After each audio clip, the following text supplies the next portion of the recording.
Hello and welcome to another edition of Toys from the Attic, where it's still Ghostbusters month. I hear Ecto-1 coming, so let's see who's going to be bringing us today.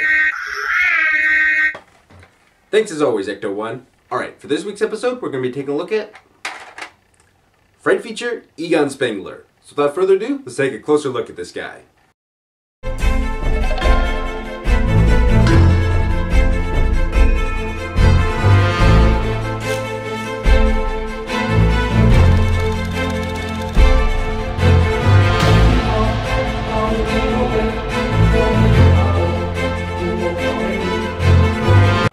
Alright, so here we have the real Ghostbusters Fright Feature Egon Spengler.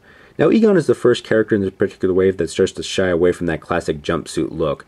Even though he doesn't have his classic green colors, this white one sort of works on him. To me it always reminded me of a scientist's white lab coat, so it just seems to fit with the character.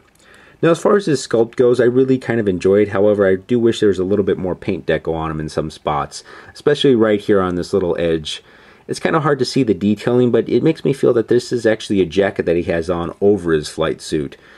I also wish there was a little bit of paint on this little strap right in here. It makes me wonder if this is actually supposed to be a strap for a proton pack or it's actually just sewn into the jacket. You can see that he has some shoulder pads up right here, and his Ghostbuster logo is actually on a little armband as opposed to the sleeve. Sadly, however, his elbow pads aren't painted in this traditional red, so they kind of get lost in that white. You can't pick up too much of that detailing. I will say that I enjoy the fact that they actually added the gloves on these guys. I've said it once and I'll say it always again, that to me the gloves make them look a little bit more tough and badass. It's something that I wish the original line had as well. As far as the legs go, he has two red knee pads, and his boots are a little bit more of the classic Ghostbusters look. Now as far as his accessories go, rather than coming with the traditional proton pack that's snapped on their back, these guys start to favor these little tiny handheld weapons. Which I'm going to be honest with you guys, I was never really impressed with them, and because of that I never really cared about keeping track of them. Also, when I used to take these guys to kindergarten, my friend's house or my cousin's house, those things were small and they were a few of the accessories that got lost very easily. If memory serves me correctly, Egon came with this little tiny, or it was some sort of like pair of proton gun pliers that actually snapped around the neck of this little tiny red ghost that he came with. Heck, I didn't even remember he came with that little red ghost. It was so long ago until I did research for this guy. Now, as far as his articulation goes, his head can't move side to side because of his actual Fright Feature gimmick.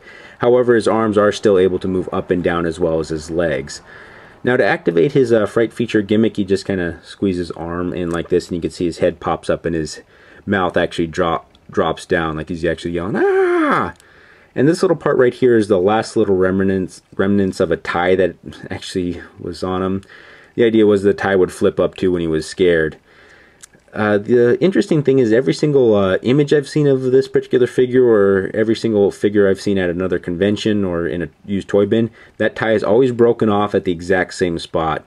So to find a Egon figure, or a Fright Feature Egon figure with an intact tie, that's a tongue twister. Anyways, to find him with a tie that's still intact, that's also out of the box, is just going to be a real rarity, and it's going to be kind of really hard to locate.